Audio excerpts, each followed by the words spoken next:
Terungkap Ayu Ting Ting kerap minder nongkrong bareng rekan artis.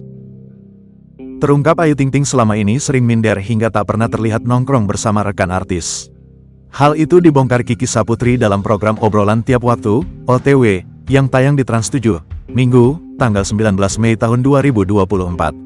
Awalnya, komika 30 tahun itu mengungkapkan potensi Ayu Ting Ting di dunia musik Indonesia. Menurutnya, kesuksesan hingga kecantikan sang pedangdut dinilai luar biasa. Namun ia merasa heran lantaran Ayu selalu merasa insecure dengan penampilannya. Teteh kadang dia tuh enggak bisa lihat potensi dia segede itu, cantikannya seluar biasa ini, kata Kiki dikutip dari YouTube OTW Trans 7.